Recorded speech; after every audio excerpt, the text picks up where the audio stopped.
ನಿಮ್ಮ ಹಳೆಯ ಚಿನ್ನದ ಒಡವೆನ ಅಧಿಕ ಬೆಲೆಗೆ ಮಾರಬೇಕೆ? ಆಟಿಕಾಗೆ ಕಾಲ್ ಮಾಡಿ 8880 ಅಟ್ಟಿಕಾ ಗೋಲ್ಡ್ ಕಂಪನಿ. ಮಾಜಿ ಪ್ರಧಾನಿ ಎಚ್.ಡಿ. ದೇವೇಗೌಡರ ಪತ್ನಿ ಚೆನ್ನಮ್ಮ ಅವರು ವಿಧಿವಶರಾಗಿರುವ ಹಿನ್ನೆಲೆಯಲ್ಲಿ ಅವರ ತವರಿನಲ್ಲೇ ಇವತ್ತು ಅಂತಿಮ ದರ್ಶನಕ್ಕೆ ಸಿದ್ಧತೆಗಳಾಗಿದೆ. ರೇವಣ್ಣ ಅವರ ನಿವಾಸದಲ್ಲಿ ಬೆಳಗ್ಗೆಯಿಂದಲೇ ಸಾರ್ವಜನಿಕರು ಬಂದು ಅಂತಿಮ ದರ್ಶನ ಪಡೆದುಕೊಳ್ತಿದ್ದಾರೆ. ಹುಟ್ಟೂರಿನ ಜೊತೆಗೆ ಆ ತವರು ನೆಲದ ಜನರ ಜೊತೆಗೆ ಅತ್ಯಂತ ಹೆಚ್ಚಿನ ಒಡನಾಟ ಹೊಂದಿದವರು ಚೆನ್ನಮ್ಮ ಅವರು. ಹಾಗಾಗಿ ಅನ್ನಪೂರ್ಣೇಶ್ವರಿಗೆ ಅಂತಿಮ ವಿದಾಯ ಹೇಳುವುದಕ್ಕೆ ಜನಸಾಗರವಂತೆ. ತವರಿನಲ್ಲಿ ಚೆನ್ನಮ್ಮ ಅವರ ಅಂತಿಮ ದರ್ಶನಕ್ಕೆ ಜನಸಾಗರ. ಅನ್ನಪೂರ್ಣೆ ಕಂಡು ಕಣ್ಣೀರ್ ಹಾಕಿದ್ದಾರಂತೆ ಹೊಳೆನರಸೀಪುರದ ಜನ. ರೇವಣ್ಣ ನಿವಾಸದಲ್ಲಿ ಬೆಳಗ್ಗೆಯಿಂದಲೇ ಚೆನ್ನಮ್ಮ ಅವರ ಅಂತಿಮ ದರ್ಶನಕ್ಕೆ ವ್ಯವಸ್ಥೆ ಆಗಿದೆ. ಸರತಿ ಸಾಲಿನಲ್ಲಿ ನಿಂತು ಅಮ್ಮನಿಗೆ ಅಂತಿಮ ನಮನ ಸಲ್ಲಿಸೋದಕ್ಕೆ ಮುಂದಾಗ್ತಿದ್ದಾರೆ ಜನ. ಮಧ್ಯಾಹ್ನ 12 ಗಂಟೆ ತನಕ ರೇವಣ್ಣ ನಿವಾಸದಲ್ಲಿ ಅಂತಿಮ ದರ್ಶನಕ್ಕೆ ವ್ಯವಸ್ಥೆ. ಮಧ್ಯಾಹ್ನ 12 ಗಂಟೆ ಬಳಿಕ ಮಾವಿನ ಎರೆ ತನಕ ಅಂತಿಮ ಯಾತ್ರೆ ಇರುತ್ತಂತೆ. ತವರಿನಲ್ಲಿ ಚೆನ್ನಮ್ಮ ಅಂತಿಮ ದರ್ಶನಕ್ಕೆ ಜನಸಮೂಹ ಹರಿದು ಬರ್ತಾ ಇದೆ. ಅನ್ನಪೂರ್ಣೇಶ್ವರಿ ಅಂತ ಕರೀತಾ ಇದ್ರು ಚೆನ್ನಮ್ಮ ಅವರನ್ನ. ಕಾರಣ, ಮನೆಗೆ ಹೋದವರಿಗೆ ಊಟ ಮಾಡಿಸಿಯೇ ಒಂದು ತುತ್ತು ಅನ್ನ ಕೊಟ್ಟೆ ಅವರು ಆಚೆ ಕಳಿಸ್ತಾ ಇದ್ರು. ಹಂಗಾಗಿ ಆಕೆ ಸಾಕಷ್ಟು ಜನರ ಪಾಲಿನ ಅನ್ನಪೂರ್ಣೇಶ್ವರಿ ಅಂತ ಕರೀತಾರೆ ಚೆನ್ನಮ್ಮ ಅವರನ್ನ. ಹಂಗಾಗಿ ಅವರ ಅಂತಿಮ ದರ್ಶನ ಪಡೆಯೋದಕ್ಕೆ ಬೆಳಗ್ಗೆಯಿಂದಲೇ ತವರು ನೆಲದ ಜನ ಬಂದು ಅಂತಿಮ ನಮನ ಸಲ್ಲಿಸ್ತಾ ಇರುವಂತಹ ದೃಶ್ಯಗಳು. ಈಗೇನು ದೃಶ್ಯ ನೋಡ್ತಾ ಇದ್ದೀರಲ್ಲ, ಇದು ರೇವಣ್ಣ ಅವರ ನಿವಾಸ. ಅವರ ನಿವಾಸದಲ್ಲಿ ಅಂತಿಮ ದರ್ಶನಕ್ಕೆ ವ್ಯವಸ್ಥೆ ಆಗಿದೆ. ಮತ್ತೊಂದು ಗಮನಿಸಬೇಕಾಗಿರುವ ವಿಚಾರ ಅಂದರೆ, ದೇವೇಗೌಡರೇನೋ ಕೇಳಿದ್ದಾರಂತೆ ತವರು ನೆಲದಲ್ಲಿ ಈ ಹಿಂದೆ ಆರಂಭಿಕ ದಿನಗಳು, ಕಷ್ಟದ ದಿನಗಳಲ್ಲಿ ಬಾಡಿಗೆಗೆ ಇದ್ದ ಮನೆಯಲ್ಲಿ ಸ್ವಲ್ಪ ಹೊತ್ತು ಇರಿಸೋದಕ್ಕೆ. ಹಂಗಾಗಿ ಇಲ್ಲಿಂದ ಅಲ್ಲಿ ಒಂದು 5 ರಿಂದ 10 ನಿಮಿಷಗಳ ಕಾಲ ತಾವು ಬಾಡಿಗೆ ಇದ್ದಂಥ ಮನೆಯಲ್ಲಿ ಪಾರ್ಥಿವ ಶರೀರವನ್ನ ಇರಿಸಿ ತದನಂತರದಲ್ಲಿ ಅಂತಿಮ ಯಾತ್ರೆಯ ಮೂಲಕ ಅಂತ್ಯಕ್ರಿಯೆ ಸ್ಥಳಕ್ಕೆ ಪಾರ್ಥಿವ ಶರೀರವನ್ನ ಕೊಂಡೊಯ್ಯಲಾಗುತ್ತೆ ಅನ್ನೋದ್ರ ಬಗ್ಗೆ ಡೀಟೇಲ್ ಸಿಗ್ತಾ ಇದೆ. ಮಧ್ಯಾಹ್ನ 12 ಗಂಟೆ ತನಕ ತವರು ನೆಲದ ಜನತೆಗೆ ಅಂತಿಮ ದರ್ಶನ ಪಡೆಯೋದಕ್ಕೆ ಅವಕಾಶ ಇರುತ್ತೆ. ತದನಂತರದಲ್ಲಿ ಗಣ್ಯರ ದಂಡು ಅಂತ್ಯಕ್ರಿಯೆಯಲ್ಲಿ ಭಾಗಿಯಾಗುವುದಕ್ಕೆ ಇವತ್ತು ಆಗಮಿಸಲಿದ್ದಾರೆ. ಹಂಗಾಗಿ ಅತಿ ಹೆಚ್ಚಿನ ಭದ್ರತೆ, ಅತಿ ಹೆಚ್ಚಿನ ಸಿದ್ಧತೆಯನ್ನ ಮಾಡಿಕೊಳ್ಳಲಾಗಿದೆ ತವರು ನೆಲದಲ್ಲಿ ಅಂತ್ಯಕ್ರಿಯೆ ನೆರವೇರಿಸುವ ಸ್ಥಳದಲ್ಲಿ.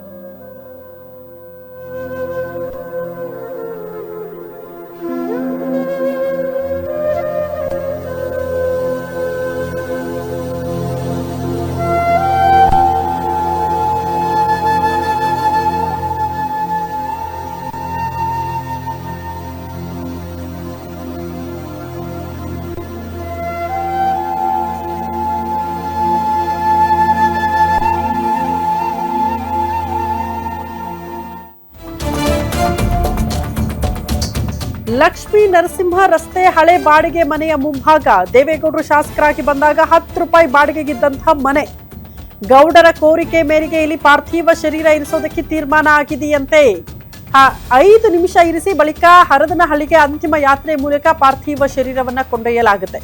ಮಾವಿನಕೆರೆ ರಂಗನಾಥ ಸ್ವಾಮಿ ಬೆಟ್ಟದ ತಪ್ಪಲಿನಲ್ಲಿ ಅಂತಿಮ ದರ್ಶನಕ್ಕೆ ವ್ಯವಸ್ಥೆ ಆಗಿದ್ದು, ಇಲ್ಲಿಯೂ ಸಾರ್ವಜನಿಕರ ಅಂತಿಮ ದರ್ಶನಕ್ಕೆ ವ್ಯವಸ್ಥೆಯನ್ನು ಕಲ್ಪಿಸಲಾಗುತ್ತಂತೆ. ಮಧ್ಯಾಹ್ನ 2 ಗಂಟೆ ಬಳಿಕ ಅಂತಿಮ ವಿಧಿವಿಧಾನಗಳು ಒಕ್ಕಲಿಗ ಸಂಪ್ರದಾಯದಂತೆ ಜರುಗೋದಕ್ಕೆ ಪ್ರಾರಂಭ ಆಗುತ್ತೆ. ಲಕ್ಷ್ಮೀ ನರಸಿಂಹ ರಸ್ತೆ ಹಳೆ ಬಾಡಿಗೆ ಮನೆ. ದೇವೇಗೌಡರು ಮೊದಲ ಬಾರಿ ಶಾಸಕರಾಗಿ ಬಂದಾಗ 10 ರೂಪಾಯಿ ಕೊಟ್ಟು ಒಂದು ಬಾಡಿಗೆ ಮನೆಯಲ್ಲಿ ಇದ್ರಂತೆ. ಆ ದಿನಗಳನ್ನ ನೆನಪು ಮಾಡ್ಕೊಳ್ತಾರೆ ದೇವೇಗೌಡರು. ಹಂಗಾಗಿ ಹೇಳಿದ್ದು, ತವರು ನೆಲದ ಋಣ ಇದೆಯಲ್ಲ, ತೀರ್ಸೋದಕ್ಕೆ ಸಾಧ್ಯ ಇಲ್ಲ. ಯಾವಾಗ್ಲೂ ಕೂಡ ತವರು ನೆಲದ ಒಡನಾಟವನ್ನ ದೇವೇಗೌಡರ ಕುಟುಂಬ ಬಿಟ್ಟೇ ಇಲ್ಲ. ಎಲ್ಲಿಲ್ಲದ ಪ್ರೀತಿ ತವರು ನೆಲದ ಬಗ್ಗೆ.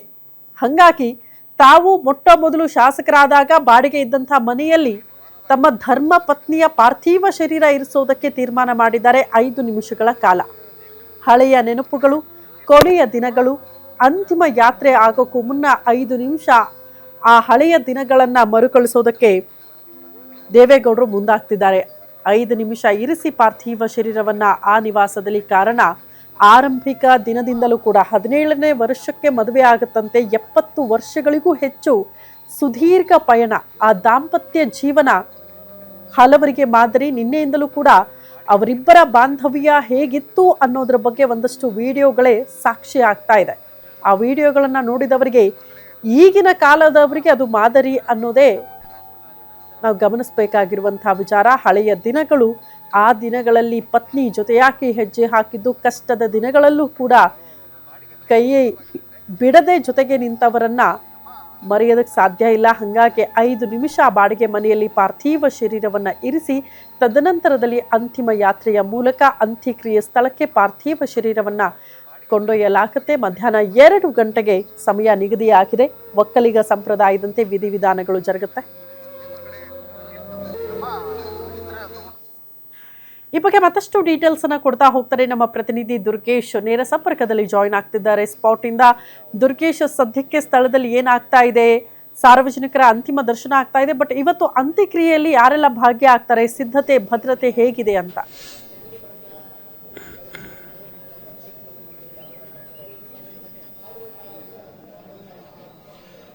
ಎಸ್ ಶ್ರುತಿ, HD ರೇವಣ್ಣ ಅವರ ಹೊಳೆ ನರಸೀಪುರದ ನಿವಾಸದಲ್ಲಿ ಈಗ ಚೆನ್ನಮ್ಮ ಅವರ ಅಂತಿಮ ದರ್ಶನಕ್ಕೆ ಸಾವಿರಾರು ಸಂಖ್ಯೆಯಲ್ಲಿ ಸಾರ್ವಜನಿಕರು ಬರ್ತಾ ಇರುವಂತದ್ದು.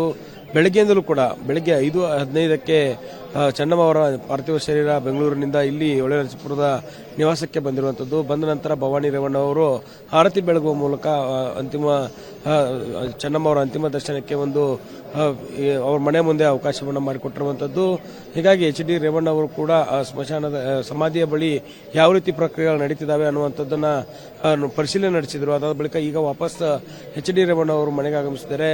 ಸಾಕಷ್ಟು HD ರೇವಣ್ಣ ಅವರನ್ನ ಭೇಟಿಯಾಗಿ ಮತ್ತು ಭವಾನಿ ರೇವಣ್ಣ ಅವರನ್ನ ಭೇಟಿಯಾಗಿ ಕೆಲವೊಂದಿಷ್ಟು ನಾಯಕರು ಸಾಂತ್ವನ ಹೇಳುವ ಕೆಲಸವನ್ನ ಮಾಡ್ತಿದ್ದಾರೆ. ನೀವು ದೃಶ್ಯಗಳನ್ನು ಕೂಡ ಗಮನಿಸಬಹುದು. ಇಲ್ಲಿ HD ರೇವಣ್ಣ ಅವರ ಮನೆಯ ಮುಂದೆ ಸಾರ್ವಜನಿಕರಿಗೆ ಅಂತಿಮವಾದ ದರ್ಶನಕ್ಕೆ ವ್ಯವಸ್ಥೆಯನ್ನು ಮಾಡಿಕೊಳ್ಳಲಾಗಿದೆ. ಪೊಲೀಸ್ ಸೂಕ್ತ ಭದ್ರತೆಯೊಂದಿಗೆ ಸಾರ್ವಜನಿಕರಿಗೆ ಇಲ್ಲಿ ಎಲ್ಲ ಅಂತಿಮ ದರ್ಶನಕ್ಕೆ ಅನುಕೂಲ ಮಾಡಿಕೊಟ್ಟಿರುವಂತದ್ದು.